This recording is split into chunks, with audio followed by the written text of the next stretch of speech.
Esta noche vamos a estudiar el tema que se titula Éxodo, Gracia y Ley. Es un tema que prediqué hace muchísimos años y llevo muchos años que no lo predico. Pero creo que es un tema que en esta época de la historia es supremamente importante. Porque vivimos en una época cuando el mundo cristiano profesa la idea de que la ley fue clavada en la cruz, de que no estamos bajo la ley sino bajo la gracia, la idea de que una vez que nos salvamos nunca nos podemos perder. Y como resultado de estas ideas que se proliferan en el mundo cristiano, es importante que nosotros como adventistas tengamos una forma de hablar con estas personas para que vean la importancia de la ley de Dios y cómo se relaciona la ley de Dios con la gracia. En realidad, la mayoría de las iglesias protestantes hoy en día no tienen ningún problema con 9 de los mandamientos. El problema lo tienen es con el mandamiento del sábado. Dicen ustedes, los adventistas son legalistas porque guardan el sábado. ¿Qué pensaría usted si un esposo le dijera a una esposa: oye, yo tuve una aventura con otra mujer? Y la mujer se enoja y dice: ¿cómo tú haces eso? ¡Qué terrible! Y el esposo dice: no seas tan legalista, mija. No creo que la esposa acepte eso. Si no cometer adulterio no es legalismo. Si no robar no es legalismo. Si no mentir no es legalismo. ¿Por qué guardar el sábado es legalismo? La Biblia dice que el que ofende en un mandamiento, en realidad ofende en todos los mandamientos. Así que vamos a trazar este tema y lo vamos a hacer de una forma muy interesante, de una forma muy distinta. Vamos a tomar una historia del Antiguo Testamento para ilustrar la relación que existe entre la ley y la gracia. Sin embargo, vamos a pedir la bendición de Dios antes de entrar a nuestro estudio, así que inclinemos nuestros rostros y vamos a elevar una plegaria a Dios. Padre Celestial, te damos gracias una vez más por encontrarnos en tu casa. Gracias, Padre, por este lindo día que nos has concedido. Y gracias, Padre, por el privilegio de reunirnos en tu casa de oración con plena libertad para estudiar tu palabra. Pedimos, Padre, que esa palabra no regrese a ti vacía en esta noche. Que esa palabra haga un impacto en nuestras mentes y nuestros corazones, para que podamos servirte, no por obligación, sino como respuesta por todo lo que tú has hecho por nosotros. Gracias, Padre, por escuchar nuestra plegaria, porque te lo pedimos en el nombre de Jesús. Amén. Busquen por favor en sus Biblias conmigo el libro de Primera de Corintios. Primera de Corintios, el capítulo 10. Y vamos a leer el versículo 11. Primera de Corintios, el capítulo 10 y el versículo 11. Nada más para darles un poco de contexto. Este versículo se encuentra en un capítulo a donde el apóstol San Pablo está repasando la historia de Israel.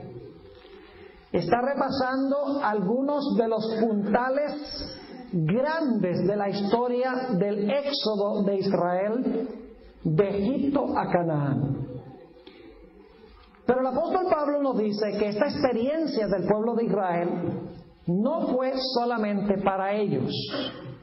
Esta experiencia fue escrita para nosotros, es decir, tiene relevancia especial para nosotros en los últimos días.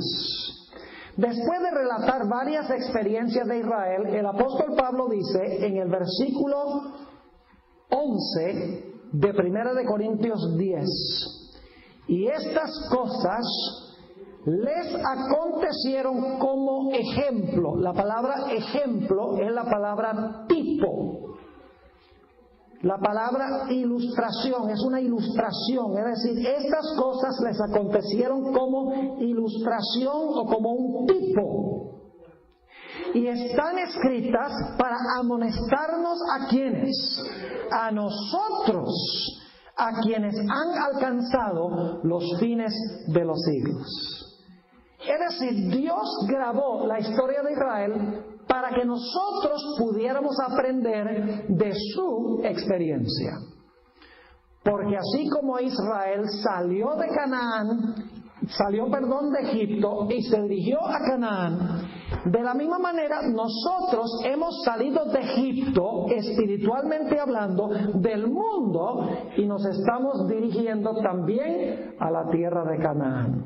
Es decir, la experiencia de Israel de Egipto a Canaán es una ilustración de nuestra experiencia de este mundo al mundo venidero.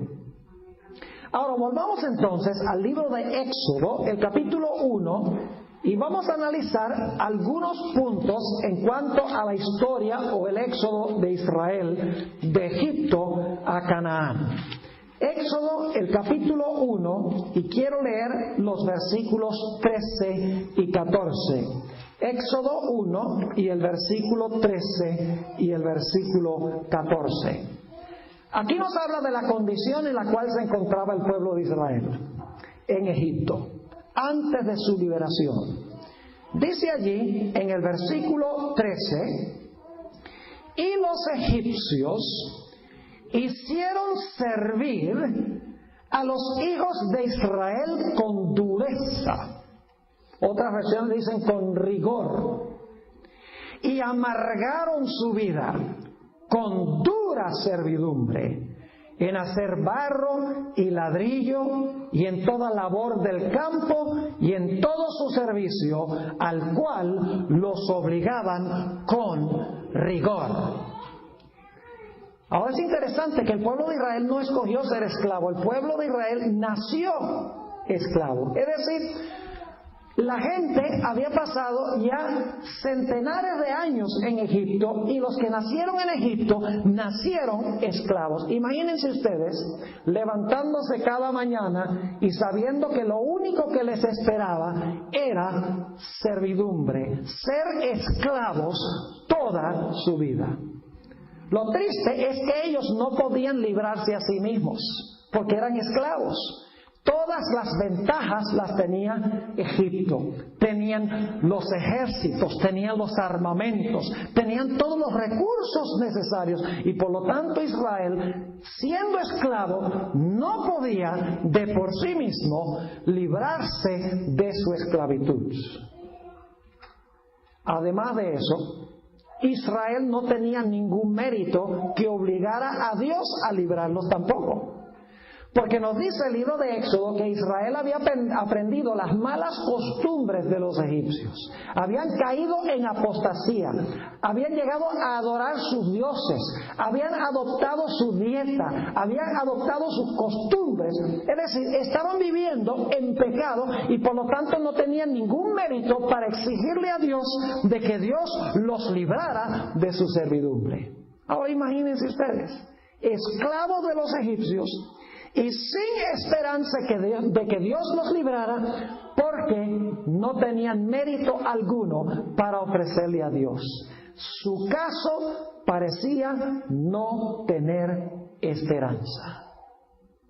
En Éxodo el capítulo 2 y el versículo 23 y 24 encontramos nosotros lo único que pudo hacer el pueblo de Israel. Dice en el versículo, y vamos a empezar en el versículo 23, aconteció que después de muchos días murió el rey de Egipto, y los hijos de Israel, escuchen esto, gemían a causa de la servidumbre, y clamaron, y subió a Dios el clamor de ellos con motivo de su servidumbre. Y oyó Dios el gemido de ellos, y se acordó de su pacto con Abraham, Isaac y Jacob. Lo único que podía hacer Israel era clamar a Dios, llorar a Dios, gemir a Dios, porque en sí mismos no tenían esperanza, eran pecadores y eran esclavos. En su desesperación lo único que podían hacer era clamar a Dios para que Dios los librara de su servidumbre. Ahora nos dice el libro de Éxodo que el capataz que los tenía esclavos o los tenía siervos era Faraón. En el libro de Ezequiel, el capítulo 29 y el versículo 3, se le da un nombre muy interesante a Faraón. Ezequiel 29 y el versículo 3. Dice allí el profeta: habla y di, así ha dicho Jehová el Señor, he aquí, yo estoy contra ti, Faraón, rey de Egipto, el gran ¿qué? El gran dragón que yace en medio de sus ríos, el cual dijo, mío es el Nilo, pues yo lo hice. ¿Cómo se llamaba el que los tenía en esclavitud o en servidumbre? Faraón. Pero se le llama a Faraón el gran dragón. No solo dragón, el gran dragón era el que los tenía esclavos en Egipto. Sin esperanza. Su única virtud, si se puede decir que tenían alguna virtud, era el clamar y el gemir a Dios en su desesperación. Lo triste es que el faraón no los quería soltar, porque eran siervos de él. Ellos servían los propósitos de él. ¿Qué piensan ustedes? ¿Que Satanás quería soltar a los israelitas? ¿Que Faraón quería soltarlos? Claro que no. Ellos cumplían los designios y los propósitos de Faraón. Note lo que dice en Éxodo 5 y el versículo 2 y el versículo 3. Éxodo, el capítulo 5 y el versículo 2 y 3. Cuando Moisés y Aarón entraron para decirle a Faraón, deja ir a mi pueblo, dice Jehová, encontramos la respuesta de Faraón. Éxodo 5, 2 y 3. Y Faraón respondió, ¿quién es Jehová para que yo oiga su voz y deje ir a Israel? Yo no conozco a Jehová, ni tampoco dejaré ir a Israel. Y ellos dijeron, el Dios de los hebreos nos ha encontrado. Iremos pues ahora camino de 3 días por el desierto y ofreceremos sacrificios a Jehová nuestro Dios para que no venga sobre nosotros en peste o espada. Y la Biblia dice que cuando pidieron eso, Faraón convirtió su servidumbre en algo peor, porque les tocó hacer ladrillos sin que se proveyeran todos los materiales que necesitaban. Es decir, Faraón, el gran dragón, no estaba a punto de dejar que se escaparan sus siervos que cumplían con sus designios y con sus propósitos. Él tenía el plan de mantenerlos siervos y esclavos para siempre. Pero la Biblia nos dice que cuando Israel clamó a Dios, sin mérito alguno, sin nada que los recomendara a Dios, que Dios escuchó su voz y decidió cumplir las condiciones del pacto.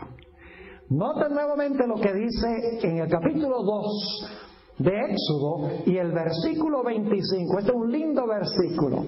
Dice, y miró Dios a los hijos de Israel y ¿qué? Y los reconoció Dios. Y el versículo 24 nos dice por qué los reconoció. Dice, y oyó Dios el gemido de ellos y se acordó de su ¿qué? De su pacto con Abraham, con Isaac y con Jacob. ¿Por qué los escuchó? Porque Dios había hecho un ¿qué? Dios había hecho un pacto. Me hace pensar de otra historia en la Biblia muy interesante, la historia de un personaje que conocemos muy poco. El nombre es Mefiboset. ¿Han oído hablar de Mefiboset? Que nació en la casa de Saúl, ese malvado, endemoniado Saúl. Y dice que cuando era un infante, la niñera que lo cuidaba lo dejó caer cuando llegaron las noticias de que Saúl había muerto en la batalla y que Jonatán había muerto en la batalla, y dice que ella lo soltó y el niño cayó y quedó en su infancia paralítico. Y la Biblia nos dice, y el Espíritu de Profecía amplía, que a medida que Mefiboset creció, estaba amargado contra Dios y estaba amargado contra David. Le sembraron la idea de que David era un usurpador, que le había quitado el trono a Saúl. Pero el problema es que Mefiboset era un nadie, ni siquiera había heredado lo que pertenecía a Saúl. Todos los días se levantaba nada más para quejarse de la vida y quejarse de Dios y quejarse de David, una vida llena de amargura. Pero el rey David dijo un día: no hay nadie de la casa de Saúl a quien yo pueda tener misericordia. Y le dijeron: sí, hay uno, se llama Mefiboset, paralítico en sus piernas. Y David dijo: traigan a Mefiboset.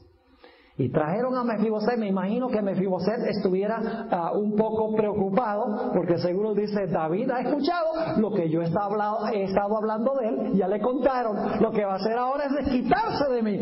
Y cuando viene Mefiboset, David le dice: Mefiboset. Y Mefiboset dice: he aquí, oh rey. Y el rey le dice: Mefiboset, yo no te he llamado para castigarte, ni para ejecutar justicia contra ti. Te he llamado porque yo quiero tener misericordia para contigo. David no tenía que tener misericordia con él. ¿Qué bien le podía aportar este Mefiboset amargado a él? David no lo necesitaba. Pero David dice: voy a hacer misericordia de ti. Y luego David explica, dice: por amor a Jonatán, tu padre. Porque la Biblia dice que David y Jonatán habían hecho un pacto, habían hecho un convenio. Y en ese pacto, Jonatán le pidió a David que le jurara que siempre iba a beneficiar a los que pertenecieran a su casa. Y ahora David, por ser fiel al pacto, decide derramar su misericordia sobre Mefiboset. No es porque Mefiboset tenía algo especial, porque era un amargado que hablaba mal del rey.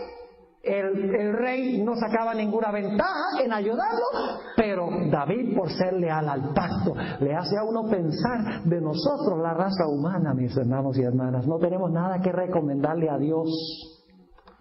No tenemos mérito alguno. Somos pecadores.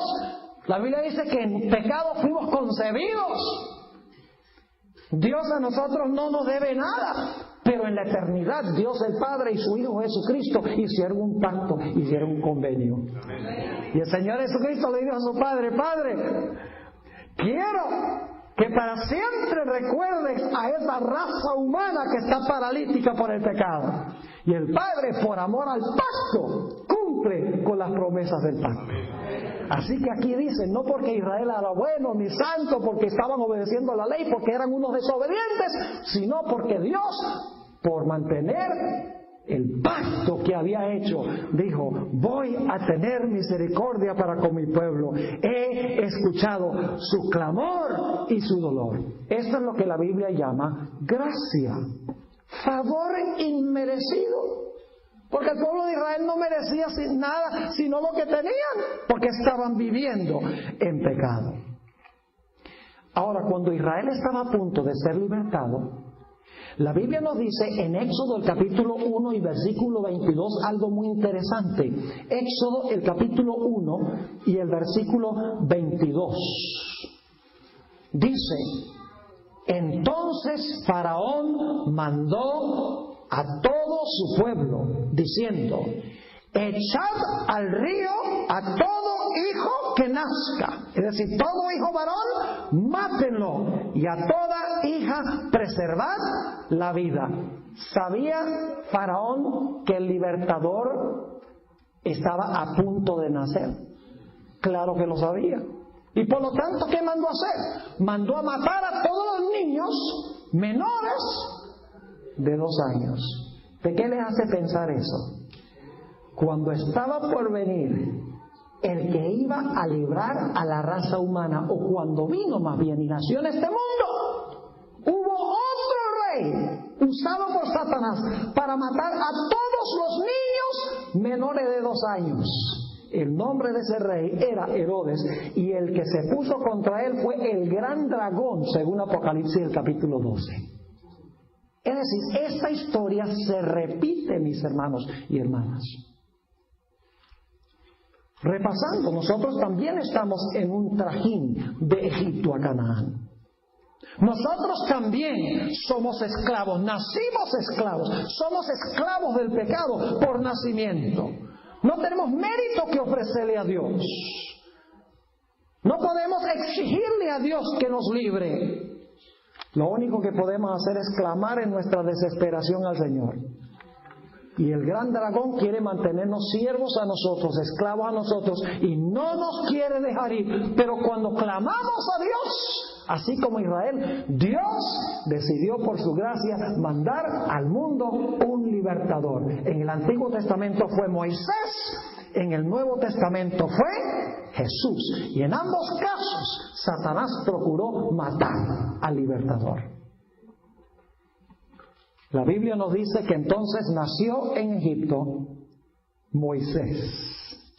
Noten lo que dice Éxodo, el capítulo 2 y el versículo 10. Éxodo 2 y el versículo 10.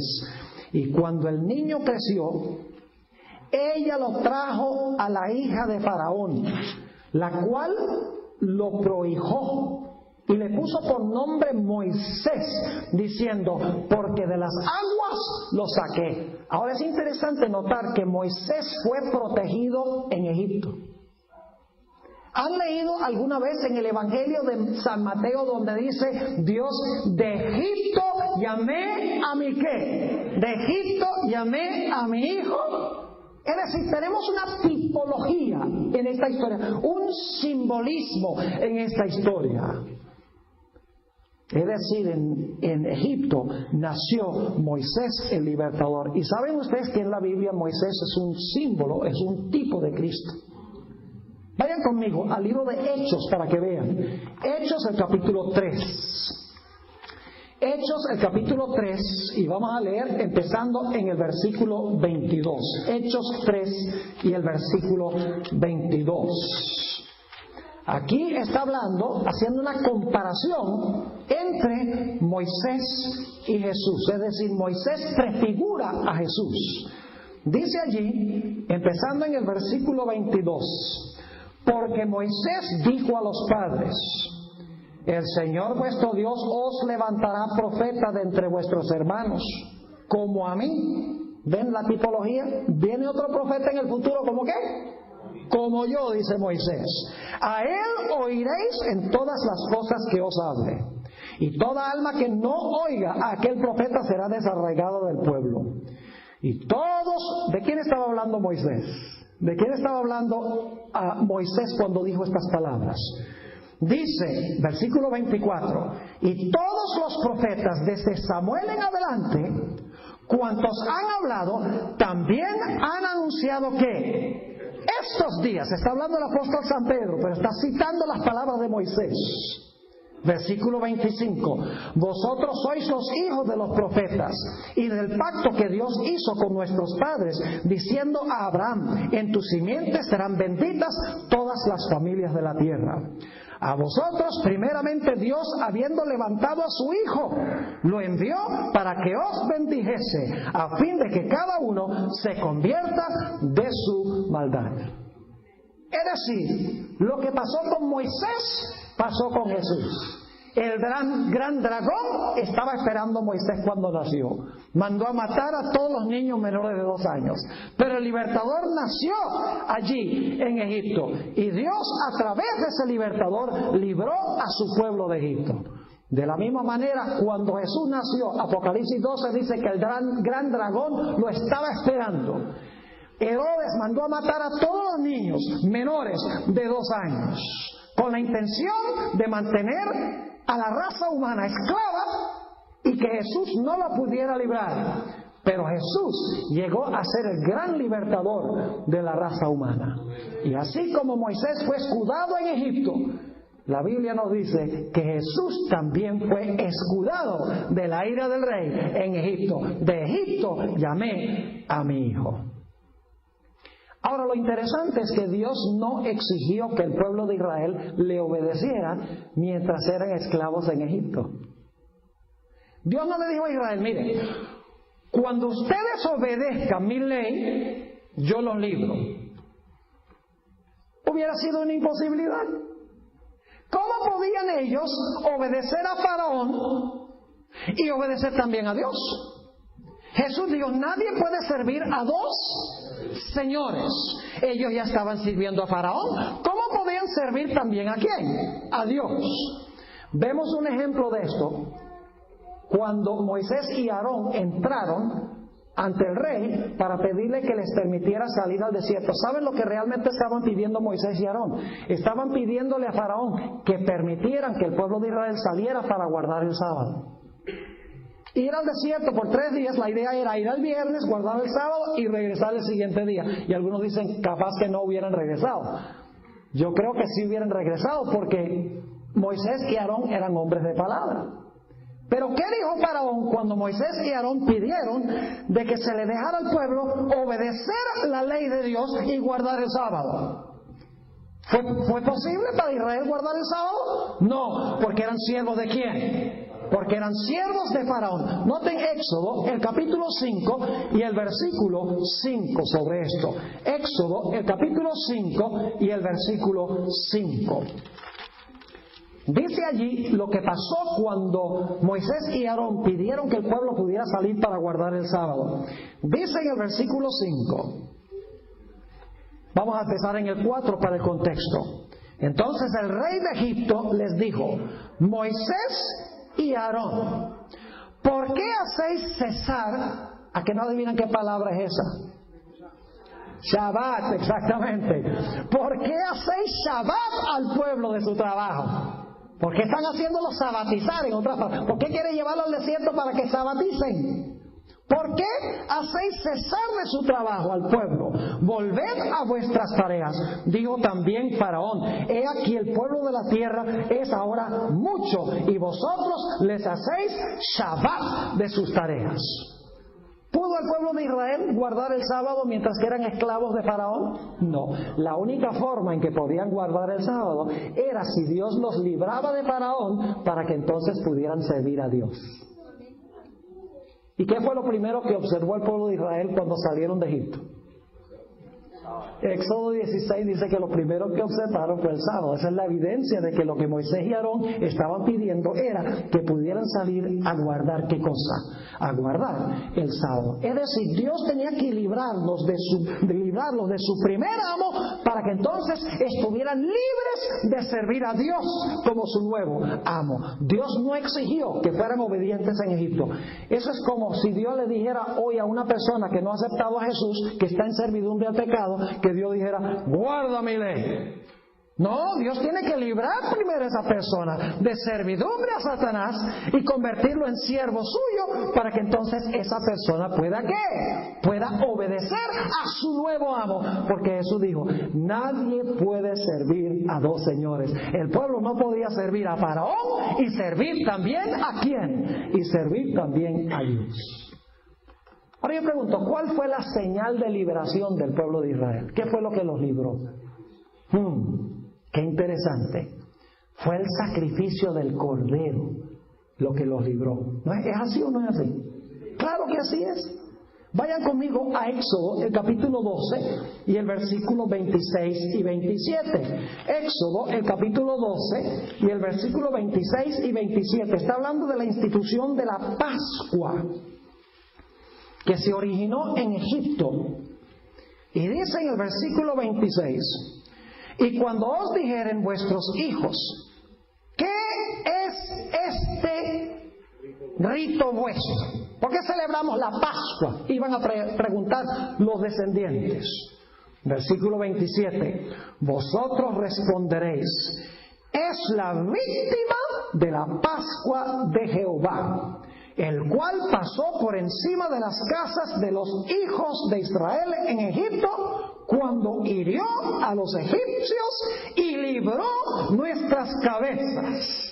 Entonces el pueblo se inclinó y adoró. Es decir, la señal de su liberación fue el sacrificio del Cordero. ¿Qué fue lo que libró a la raza humana, mis hermanas y hermanos, de servidumbre?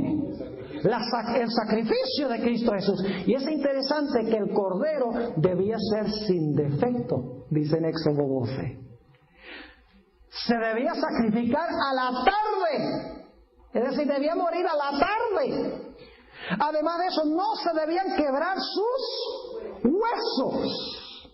Y la sangre se debía aplicar en las puertas del pueblo de Israel. Ahora yo pregunto, ¿quién fue el que vivió una vida sin mancha? Jesús.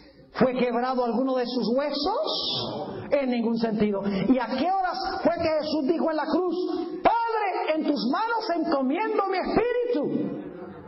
En la tarde, cuando se estaba terminando el día viernes. Es decir, que ese Cordero Pascual sacrificado, cuya sangre fue derramada, representó el momento en que el pueblo de Israel fue librado por la sangre del Cordero de Egipto, y nosotros del Cordero de Dios que quita el pecado del mundo. Pero ahora escuchen bien, Satanás no iba a dejar que su presa se escapara tan fácil. Y por lo tanto, cuando Satanás se dio cuenta que habían sacrificado al animal y ahora se estaban escapando de Egipto, ¿qué hizo? ¿Qué hizo Faraón? Cuando estaban ya saliendo, dicen: no podemos dejar que se vayan. Y nos dice en Éxodo 14:9 que reunió a 600 de sus carrozas, reunió muchos soldados y dijo: vamos a recuperar a aquellos que se escaparon. Yo pregunto, cuando Cristo muere y cuando alguien acepta la sangre de Cristo, ¿Satanás lo deja quieto? ¡No! ¿Saben? Algunas personas creen que el bautismo, entregarse a Jesús, es solamente un cúralo todo. De que si me entrego a Jesús todo va a ser color de rosa. Ni se lo crean. Porque es cuando nos entregamos a Jesús, cuando recibimos la sangre de Jesús, que llegan nuestras peores tribulaciones, nuestras peores tentaciones, y cuando Satanás se lanza contra nosotros como un león feroz. Y así hizo con Faraón. Pero el pueblo estaba libre ya. Pero ahora el pueblo pasa por una experiencia muy interesante. Yo pregunto, cuando una persona recibe a Jesús como Salvador y como Señor, ¿qué ceremonia conmemora lo que Jesús hizo y nuestra incorporación en Él? El bautismo. Ahora el pueblo de Israel estaba libre, el Cordero había muerto, pero ahora necesitaban ser bautizados. Note lo que dice en el libro de Primera de Corintios, el capítulo 10 y el versículo 1 y 2. Primera de Corintios, el capítulo 10 y el versículo 1 y 2.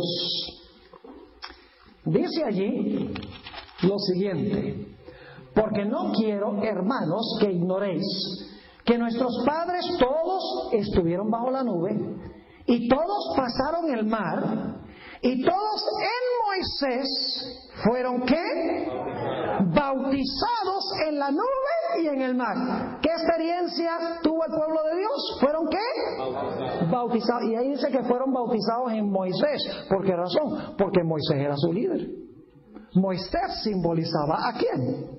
A Jesús. Nosotros somos bautizados ¿en quién? En Cristo, según el Nuevo Testamento. Ellos fueron bautizados en Moisés, porque Moisés prefiguraba a Jesús. Es decir, fueron llevados al Mar Rojo y fueron ¿qué? Y fueron bautizados. Ahora, ¿qué sucede en el momento del bautismo? ¿Qué significa el bautismo? Ustedes le pueden leer, y lo vamos a leer en unos momentos, en el libro de Romanos. Habla de que el bautismo, en el bautismo, nuestro viejo hombre es ¿qué? Muere, es sepultado nuestro viejo hombre, nuestro hombre que estaba en esclavitud y servidumbre, es enterrado Y cuando se sale en el otro lado de las aguas, la Biblia dice que salimos a novedad de ¿qué? Salimos a novedad de vida. Ahora yo pregunto, ¿eso fue lo que sucedió con el pueblo de Israel? Cuando el pueblo de Israel entró en las aguas, salió de las aguas, ¿quiénes entraron tras ellos? Los egipcios, sus antiguos capataces, los que los tenían esclavos, entraron a las aguas también. ¿Y qué pasó con su vieja vida en el Mar Rojo? Su vieja vida, todos sus capataces, toda su vida de servidumbre quedó ¿qué? Sepultada en las aguas del Mar Rojo. Como cuando nosotros nos entregamos a Jesús y somos bautizados, nuestro viejo hombre queda sepultado en las aguas. Y ahora el pueblo de Dios salió en el otro lado del mar, un pueblo libre de su antigua vida. Y así sucede con los que se entregan a Jesús. Su viejo hombre es sepultado y resucitan a novedad de vida. Están viendo aquí en esta historia una ilustración de la vida cristiana. Qué interesante cómo la historia de Israel es una ilustración de la gracia de Dios. Fíjense, hasta este momento Dios no le ha dicho a Israel, ustedes tienen que obedecerme para yo librarlos. No. Dios los libró porque ¿qué? Porque clamaron a Él. En unos momentos nos vamos a dar cuenta que la ley entra en perspectiva, pero no entra en perspectiva antes, sino después de la salvación. Ahora, ¿qué hizo el pueblo de Israel cuando salieron de las aguas? ¿Saben lo primero que hicieron cuando salieron de las aguas? Cantaron un himno que se conoce como el cántico de ¿quién? El cántico de Moisés. Yo quiero preguntarle, ¿ustedes creen que ellos cantaron con ánimo ese himno? ¿Creen que cantaron con ánimo? 1,000,000 de voces masculinas, no contando mujeres y niños. Imagínense cómo habrá retumbado ese desierto cuando cantaron ese himno. ¿Creen que lo cantaron con entusiasmo? ¿Por qué razón? Porque era el himno de su experiencia. Ahora, ¿qué hacemos nosotros cuando nos damos cuenta que Jesús nos ha librado y cuando salimos de las aguas bautismales? ¿Qué hacemos? Cantamos, comprados con sangre por Cristo. Cantamos con ánimo y cantamos con significado porque hemos sido librados. Es el canto de nuestra ¿qué? De nuestra experiencia. Yo recuerdo una vez en el estado de Wyoming, cuando yo pastoreaba allá, había una muchacha que estaba metida en drogadicción, tomaba mucho, también se emborrachaba.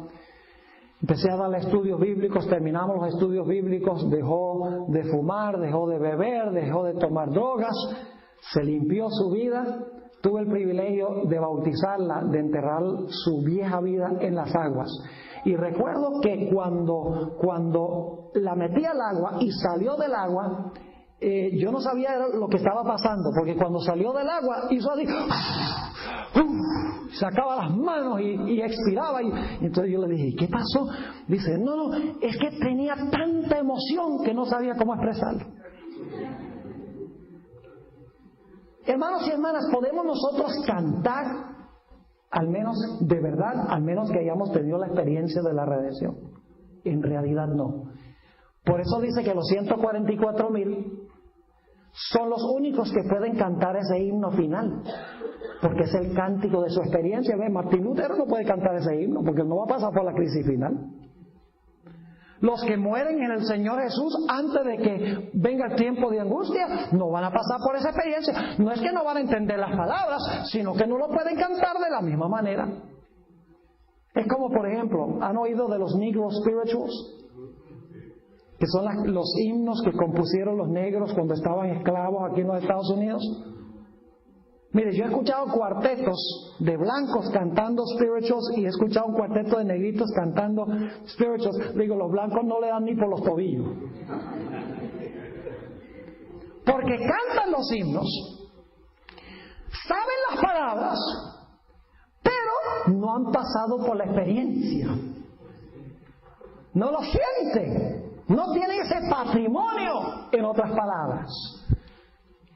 Pero los morenos sí tienen ese patrimonio de esclavitud y de servidumbre.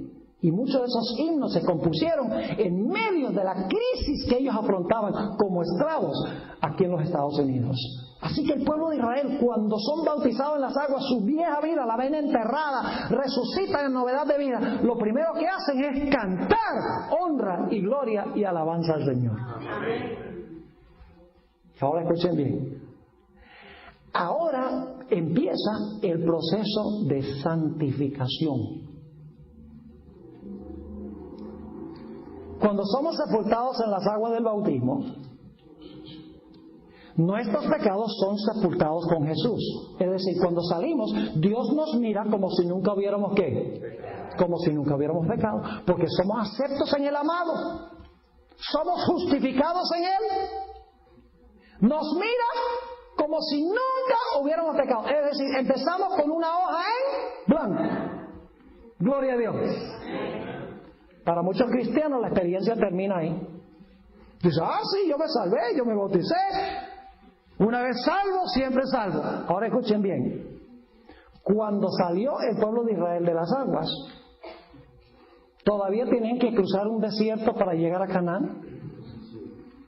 Claro que tenían que cruzar un desierto. Ahora, si usted fuera a cruzar un desierto, ¿qué provisión haría antes de empezar el viaje? Bueno, agua sería número 1. ¿Y qué más? Alimento. Ahora fíjense qué interesante. Después que ellos cantan su himno, el siguiente capítulo, ¿qué llueve Dios del cielo? Maná. Y el siguiente capítulo, ¿qué da Dios? Agua de la roca. Porque Dios sabía que sí, habían enterrado su vieja vida, habían resucitado novedad de vida, habían sido salvos por gracia de Dios, pero ahora todavía tenían un viaje largo para llegar a Canaán.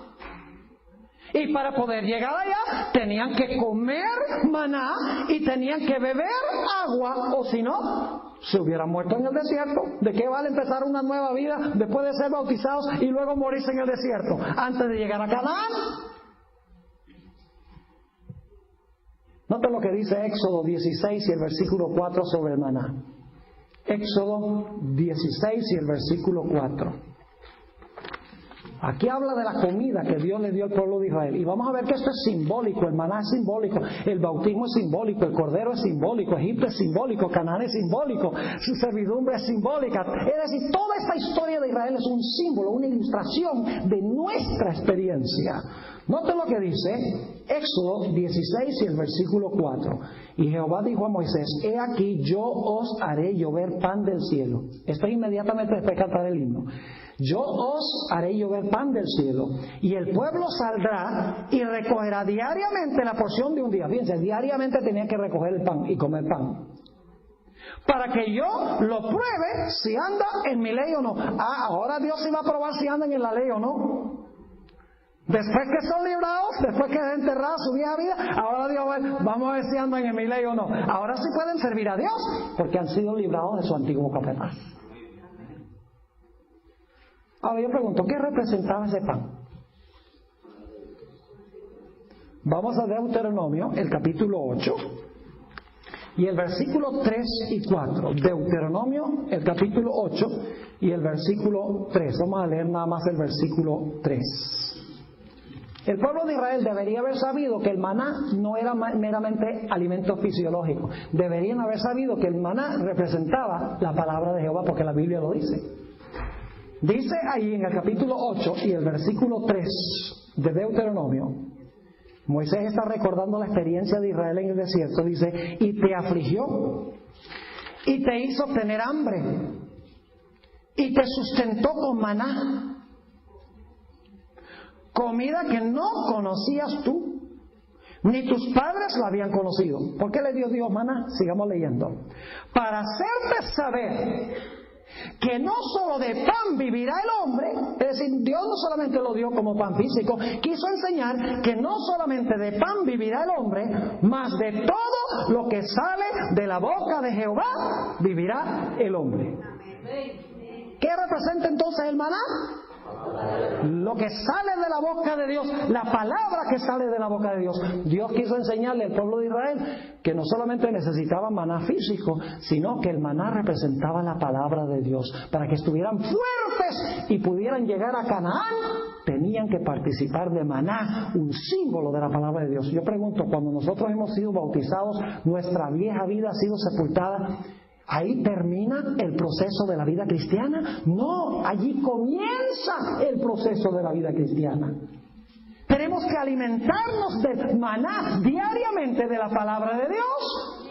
O si no, habiendo enterrado la vieja vida, no volvemos a morir. Ahora, en Éxodo 17 tenemos nosotros el agua que salió de la roca. Qué interesante este episodio del agua que salió de la roca. Noten Éxodo, el capítulo 17 y el versículo 6. Éxodo 17 y el versículo 6. Ahí encontramos las siguientes palabras. Dios está hablando a Moisés. He aquí que yo estaré delante de ti, allí sobre la peña en Horeb. Fíjense, ¿quién se iba a parar en la peña? Jehová. ¿Y quién era ese Jehová? Cristo Jesús, el que dirigía a Israel. Era Jesús. Jesús iba a pararse sobre la ¿qué? Sobre la peña en Horeb. Fíjense qué interesante, que en la peña estaba la peña literal y encima de la peña lo que representaba la peña. El símbolo y la realidad estaban presentes allí. Sigue diciendo, y dice, y golpearás la peña, y saldrán de ella aguas, y beberá el pueblo. Y Moisés lo hizo así en presencia de los ancianos de Israel. Ahora no vamos a tomar el tiempo para interpretar, para leer textos sobre todos los símbolos, pero tenemos 3 símbolos en esta historia. En primer lugar tenemos una roca. ¿Qué representa la roca? Vayan conmigo a 1 Corintios 10. ¿Ve? El apóstol Pablo está aplicando una simbología aquí, una tipología. Note lo que dice 1 Corintios, el capítulo 10 y el versículo 3. Dice, todos comieron el mismo alimento espiritual. Es decir, el maná no era físico, sino ¿qué? Espiritual. Y todos bebieron la misma bebida espiritual. No solamente era H2O, no solamente era H2O, agua literal, sino que dice todos bebieron la misma bebida espiritual, porque bebían de la roca espiritual que los seguía, y la roca era Cristo. ¿Qué representaba la roca? Jesús. ¿Qué representaba la vara que usó Moisés para golpear la roca? Padres, ¿para qué usan ustedes la vara? Para castigar. La vara de Aarón, cada vez que la vara de Aarón se levantaba, ¿qué caía sobre Egipto? Un juicio de Dios. La vara de Moisés era una vara de juicio, ¿de acuerdo? Que cuando levantaba la vara caía sobre los egipcios, ¿qué? El castigo de Dios. Es decir, que la vara representa juicio o representa castigo. Ahora fíjense, ponemos los símbolos. La vara del juicio pegó sobre la roca. ¿Qué representa eso?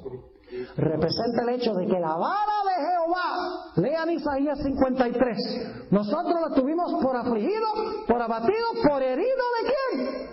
De Dios, dice allí. La ira de su padre cayó sobre él. Es decir, Jesús fue azotado por la vara del juicio de Dios. Y como resultado, ¿qué salió de la roca? Agua. ¿Qué representa el agua? El agua da vida, pero el agua representa el Espíritu Santo. Todos hemos bebido de un mismo Espíritu. 1 Corintios 12:13. Jesús dice, el que tiene sed, venga a mí y beba. ¿Y qué representa el agua? Vamos a Juan 7. Vamos a leer un texto. Juan el capítulo 7. Y vamos a leer los versículos 37 al 39 para ver qué representa el agua. Juan 7 y el versículo 37 al 39. Esta es la fiesta de los tabernáculos. En el último y gran día de la fiesta, Jesús se puso en pie y alzó la voz, diciendo: si alguno tiene sed, venga a mí y beba. El que cree en mí, como dice la Escritura, de su interior correrán ríos de agua viva.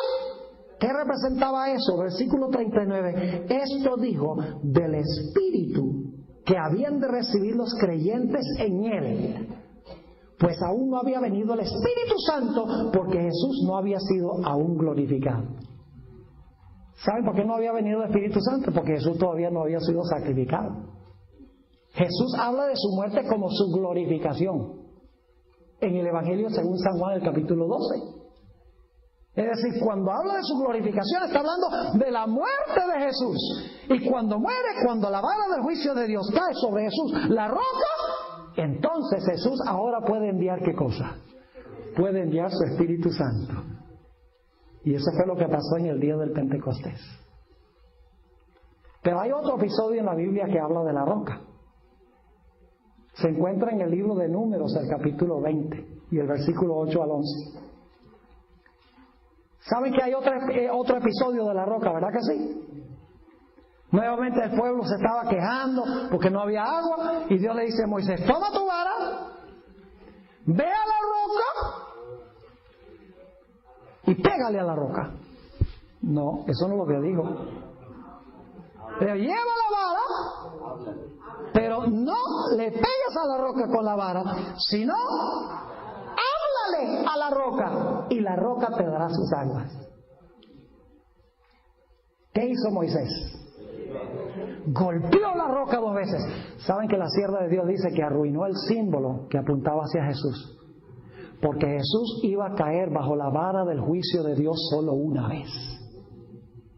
Y ya se había golpeado la roca una vez.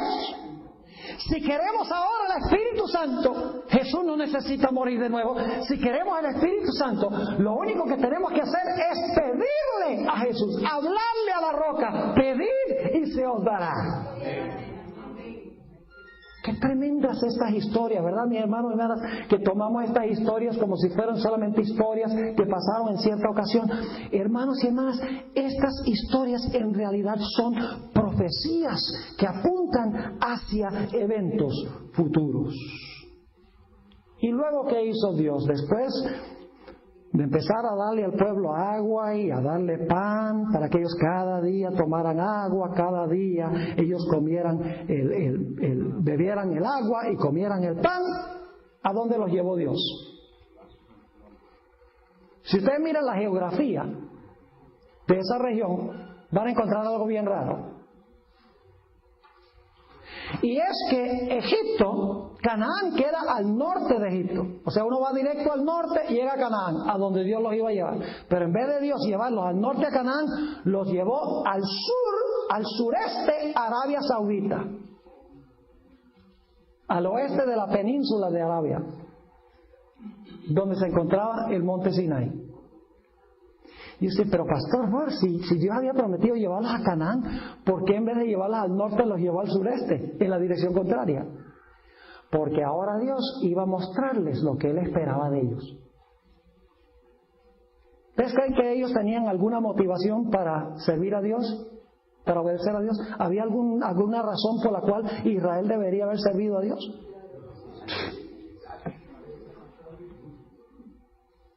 ¿Había algún incentivo? ¡Claro! ¿Qué había hecho Dios? Los había librado cuando ellos no podían. Los había librado por su gracia, sin mérito alguno, siendo desobedientes, siendo pecadores. Dios los libró. ¿Y ahora cómo debería haber respondido Israel? ¡Wow! ¡Qué gran Dios! Ahora tú eres nuestro amo. ¿Qué esperas de nosotros? Vamos a Éxodo, el capítulo 20. Ahora sí entra en perspectiva la ley. Lo que pasa es que a veces como adventistas ponemos la ley antes de la gracia. Y ahí nos metemos en problemas. Damos la impresión de que, bueno, si tú obedeces el sábado y tú obedeces todas las leyes de Dios, entonces Dios te va a salvar. No, Señor, Dios te salva no porque guardas la ley, sino que Dios te salva para que la puedas guardar. Y si no la guardas, eres un ingrato. Y ese fue el problema con Israel. Éxodo 20. ¿Cómo comienzan los 10 mandamientos? La mayoría de la gente dice, empiezan, no tendrás dioses ajenos delante de mí. Ahí no empiezan los 10 mandamientos. Los 10 mandamientos tienen una introducción. Nota lo que dice. Y habló Dios todas estas palabras diciendo, yo soy Jehová tu Dios que te saqué de la tierra de Egipto, de casa de siervos. ¿Qué está diciendo Dios? Dios está diciendo, yo los libré de Egipto. Entonces, ¿qué dice Dios? Por eso no tendrás dioses ajenos delante de mí. ¿Para qué van a querer tener otro Dios? ¿Cuántos de esos dioses egipcios los libraron a ustedes? Ninguno. No te harás imagen. Luego le dice, no tomarás el nombre de Jehová tu Dios en vano. Acuérdate de guardar el santo sábado. Honra a tu padre y a tu madre.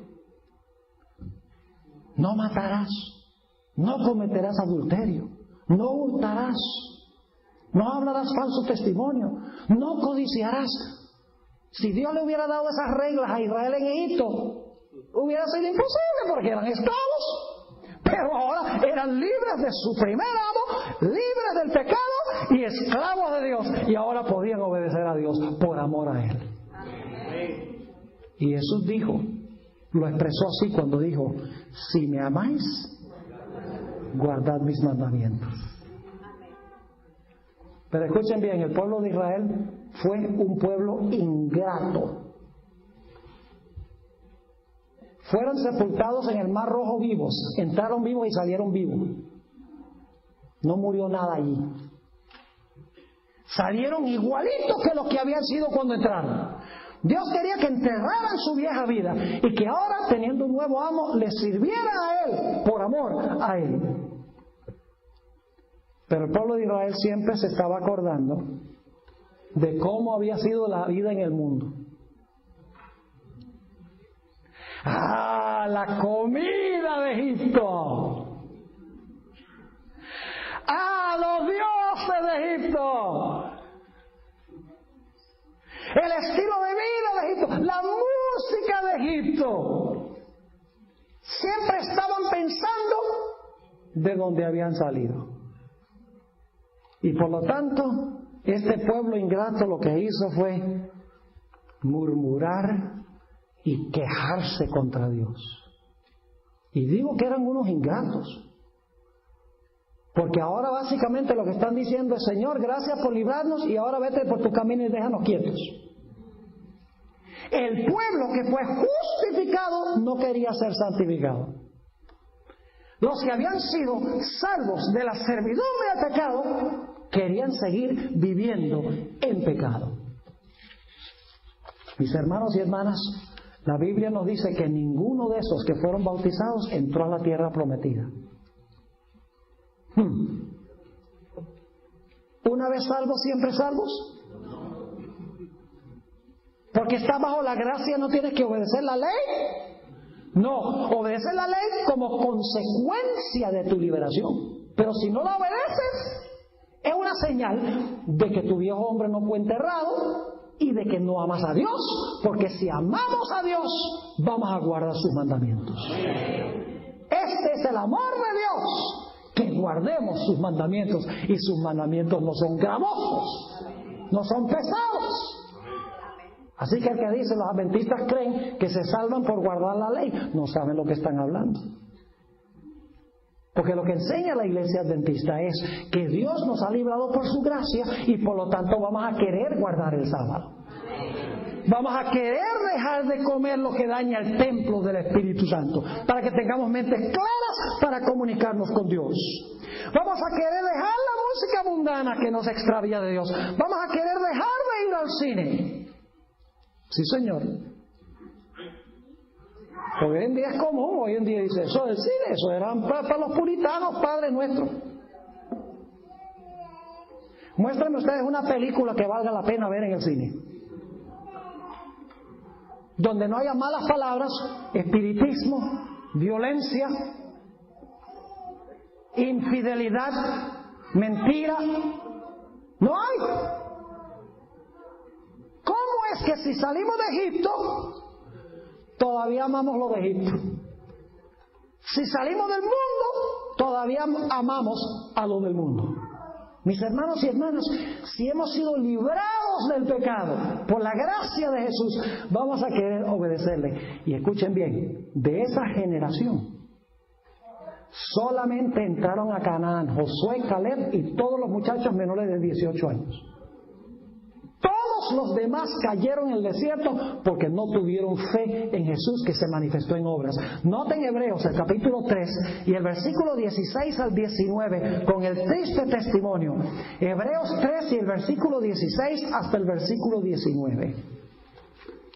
Aquí el apóstol Pablo está relatando una vez más la experiencia del pueblo de Israel. Y cuenta la triste historia de lo que pasó con la vasta mayoría de los que salieron. Dice en el versículo 16: ¿quiénes fueron los que habiendo oído le provocaron? ¿No fueron todos los que salieron de Egipto por manos de Moisés? ¿Entienden lo que está diciendo aquí? ¿Quiénes fueron los que provocaron a Jehová? Ni más ni menos los que libró Moisés de Egipto. Versículo 17: ¿con quiénes estuvo él disgustado 40 años? ¿No fue con los que pecaron, cuyos cuerpos cayeron en el desierto? ¿Y a quiénes juró que no entrarían en su reposo? Sino a aquellos que desobedecieron. Y vemos que no pudieron entrar a causa de incredulidad. Esa palabra incredulidad en griego significa no pudieron entrar por falta de fe. ¿Qué hace la fe verdadera? La mayoría de los miembros de iglesia, no tanto los adventistas, pero otras iglesias dicen, no, yo soy salvo por fe. Las obras no tienen nada que ver con mi salvación. Es verdad que las obras no tienen nada que ver con nuestra salvación. No somos salvos por obras, pero no seremos salvos sin ella. Porque las obras demuestran si la fe es verdadera. Lean Hebreos 11. Tienen ejemplos bíblicos de grandes héroes de la fe. Dios le dijo a Noé: viene un diluvio. ¿Y qué dijo Noé? Dijo: oh, gracias Señor por esta gran revelación. Ahora me siento para que lo hagas. No, ¿qué tuvo que hacer Noé para demostrar que creyó lo que Dios dijo? Que tuvo fe en lo que Dios dijo. La Biblia dice que sacó los martillos y los serruchos y los clavos y empezó a construir. La fe obró. La única fe verdadera que hay. Amén. Aquel que dice: no, yo tengo fe en Cristo, yo acepté a Cristo, pero no quiere guardar el sábado, no tiene en verdad fe, porque la fe verdadera obra. Dios le dijo a Abraham: te voy a llevar a una tierra que fluye leche y miel. Y Abraham dice: bueno, entonces, ¿dónde está el avión? No. ¿Qué hizo? Salió, mostró que creyó lo que Dios estaba diciendo, sin saber dónde iba. Actuó, empacó, le dijo a la esposa: nos vamos, levantó vuelo y se fueron. Su fe fue activa. Moisés, la Biblia dice que Moisés escogió irse al desierto con este pueblo rebelde, más bien que disfrutar los placeres temporales del pecado en Egipto. Abel ofreció, aun cuando Dios le prometió un hijo a Abraham y a Sara. ¿No creen ustedes que Abraham se sentó y dijo: bueno, Señor, ve a ver qué vas a hacer con Sara? No, Abraham y Sara tuvieron que tener relaciones sexuales. De esa manera mostraron que creyeron lo que Dios estaba diciendo. El pueblo no pudo entrar porque su fe no se mostró en obras. Ahora, el apóstol San Pablo, en Romanos 5 y 6, usa esta historia para ilustrar lo que pasa con un hijo de Dios. Vamos rápidamente a Romanos el capítulo 6. Romanos 6. Y ojalá tuviéramos tiempo de esbozar más detenidamente esto, pero básicamente en Romanos el capítulo 5 tenemos dos modus vivendi, es decir, hay dos posibles formas de vivir. Todos nacemos en la familia del primer Adán.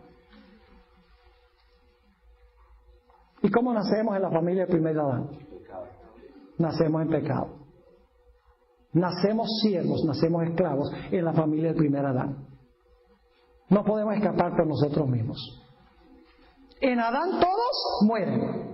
Es decir, lo único que nos espera es servidumbre y muerte en el primer Adán. Pero yo pregunto, ¿podemos nosotros cambiar de familia del primer Adán al segundo Adán? Sí, porque el segundo Adán lo que trae es libertad y vida. Entonces hay que cambiar de la familia del primer Adán a la familia del segundo Adán. ¿Y saben ustedes cómo se logra eso de cambiar de la familia del primer Adán a la familia del segundo Adán? La Biblia dice que es a través del bautismo. ¿Saben lo que pasa en el bautismo? El viejo Adán queda enterrado. Y cuando salimos del agua, ahora somos hijos, miembros de otra familia. Somos miembros de la familia del segundo Adán. Estamos incorporados en el segundo Adán.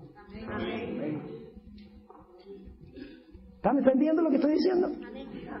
¡Qué glorioso es el bautismo! Es cuando nos despojamos del hombre de servidumbre y nos vinculamos con el hombre de libertad, con Jesús. Y como Israel, la vieja vida queda enterrada en el agua y resucitamos a novedad de vida. Pero yo quiero que ustedes noten que el apóstol Pablo nos dice que aún después del bautismo, Dios espera que nosotros vivamos una vida de victoria sobre el pecado. Es decir, si el pecado ha sido enterrado, ¿por qué lo vamos a seguir sirviendo?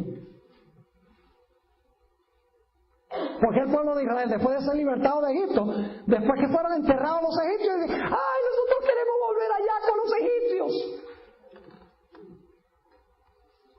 Noten Romanos el capítulo 6 y el versículo 1. ¿Qué pues diremos? ¿Perseveraremos en pecado para que la gracia abunde? Sí, porque algunos dicen, bueno, si pecamos mucho, mucho más gracia Dios tiene que desempeñar con nosotros.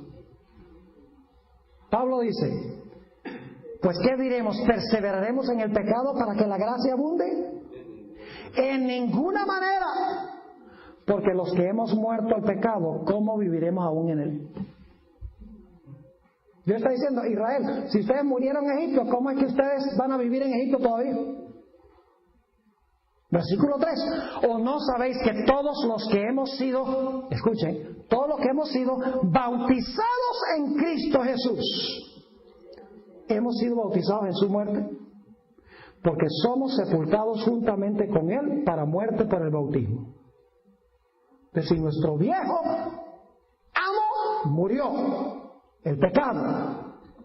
Pero no termina todo allí, porque dice, a fin de que como Cristo resucitó de los muertos por la gloria del Padre, así también nosotros andemos en novedad de vida. ¿Qué espera Dios de nosotros después que somos bautizados? ¿Seguir sirviendo a los viejos capataces? ¿Vivir como vivíamos en Egipto? No. Dice, ¿cómo los que hemos sido librados del pecado, seguiremos aún viviendo en pecado? Yo me temo que muchos adventistas fueron enterrados en el bautisterio vivos. Entraron vivos y salieron vivos. Nunca fue enterrado el viejo hombre allí. Porque salimos y seguimos viviendo igual. Porque no hemos experimentado de verdad la conversión. Somos como Israel. Por eso nos incumbe, hermanos y hermanas, tener la experiencia verídica de conversión a Jesús. Ahora quiero ir a los versículos 22 y 23 para terminar. 22 y 23 de Romanos 6. Quiero que vean la secuencia aquí. Yo pregunto, ¿la salvación es un evento pasado, presente o futuro?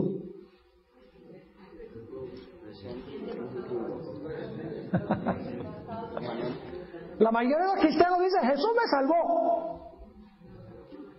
Sí. Y nos salva y nos salvará también. Porque la salvación es un proceso. La provisión se hizo en el pasado con la muerte del Cordero. Pero luego después viene el proceso de la santificación, el bautismo y la santificación. Noten el versículo 22. Mas ahora que habéis sido libertados del pecado. ¿Fue eso lo que pasó con Israel? ¿Fueron libertados de servidumbre, de esclavitud? Ok. Y hechos siervos de Dios. Cuando salieron de las aguas, ¿eran siervos de Dios? ¿Cómo no? ¿Tenéis por vuestro fruto la qué? Dios no esperó que fueran santos en Egipto. Dios dice, han sido librados del pecado, es decir, de Faraón y Egipto. Y han sido hechos siervos de Dios, ahora pueden servir a un nuevo amo. El fruto de eso es ¿qué? La santificación o la santidad, que es lo que Dios quería para el pueblo de Israel. Y luego note lo que dice. ¿Y qué? Y como fin, la vida eterna. Esa es la entrada a la tierra de Canaán. Es decir, que la salvación, mis hermanos y hermanas, es un proceso. Cuando nosotros hablamos con personas que no son miembros de la iglesia adventista, porque tienen esta idea de que nosotros somos legalistas, y a veces nosotros mismos les damos esa impresión. No, ustedes creen que ustedes son los que creen que porque guardan la ley se salvan. Tenemos que dejarles saber a través de esta experiencia que viene del Antiguo Testamento, dicho sea de paso. La ilustración viene del Antiguo Testamento, porque algunos dicen que el Antiguo Testamento fue ley y en el Nuevo Testamento estamos bajo la gracia. Pero aquí tenemos una ilustración de que la gracia salva y luego Dios da la ley. Como consecuencia, debemos dejarle a la gente saber eso, de que Dios no solamente espera que nosotros seamos librados de nuestro antiguo capataz, sino que sirvamos en novedad de vida a nuestro Dios. Quiero terminar leyendo una cita del Espíritu de Profecía. Se encuentra en el libro Mensaje para los Jóvenes, página 116. La sierva de Dios dice: la justicia por la cual somos justificados es imputada. ¿Sabe qué significa imputada? Atribuida, acreditada. Es decir, la justificación es: yo soy malísimo, con nada bueno, y Jesús toma su justicia y la pone a mi cuenta, fuera de mí. Cuando yo creo en Él, cuando me convierto, cuando lo recibo como mi Salvador, Jesús dice al Padre: ya no lo mires a Él, porque mi vida está en lugar de la vida de Él. Eso es justificación, pero ese no es el fin. Dice: la justicia por la cual somos justificados es imputada. La justicia por la cual somos santificados es impartida. Impartida significa que Dios, de su naturaleza, cada día nos derrama en nuestra vida su santidad. Esa es la santificación. Y luego dice, la sierva del Señor dice: el primero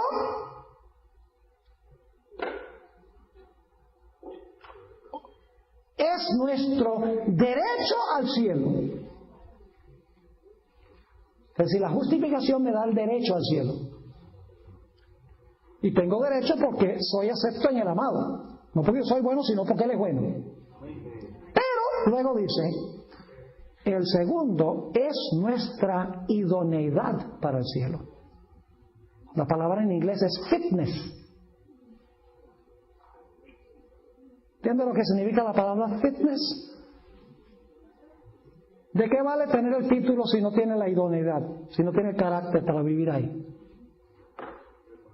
¿Qué hubiera sido pasado si Dios introduce al pueblo de Israel a Egipto con todos sus malos hábitos en Canaán, con sus malos hábitos de Egipto? Es un desastre en Canaán. ¿Y cómo creen ustedes que Dios va a introducir gente al cielo que no ha aprendido a vencer a McDonald's?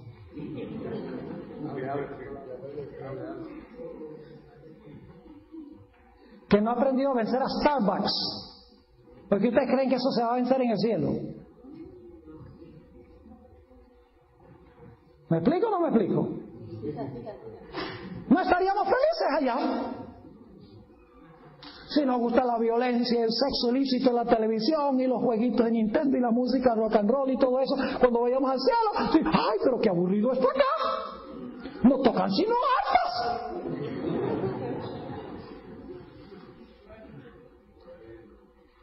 Porque eso es lo que se toca en el cielo, arpa. Trate de tocar un rock and roll con arpa.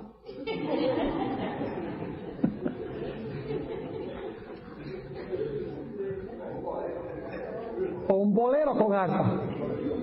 O un vallenato para los colombianos. No es posible. La sierva de Dios dice que la música del cielo es melodiosa y armoniosa. Tiene que haber una gran reforma en la música en la iglesia adventista, mis hermanos y hermanas. Nos hemos olvidado del himnario.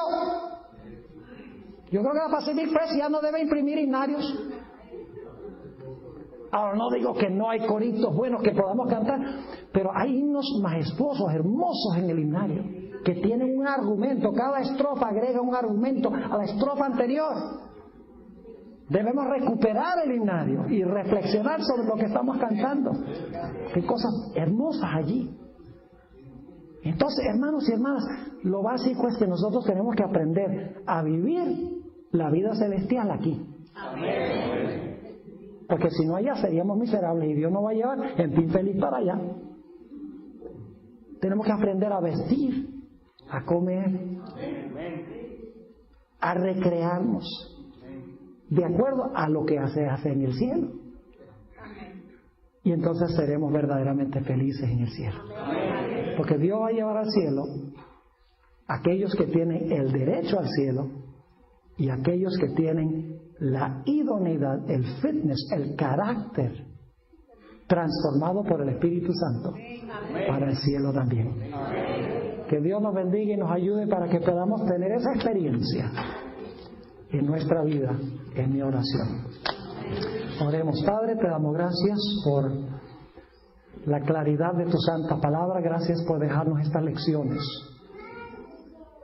A veces son fuertes porque la naturaleza carnal quiere manifestarse, quiere dominar. Te ruego, Señor, que a través de tu Espíritu Santo venzas en nosotros esa naturaleza carnal, para que podamos no solamente querer la justicia de Cristo, sino que queramos también su carácter. Gracias por haber estado con nosotros y gracias, Señor, por escuchar y responder nuestra oración, porque te lo pedimos en el nombre de Jesús. Amén.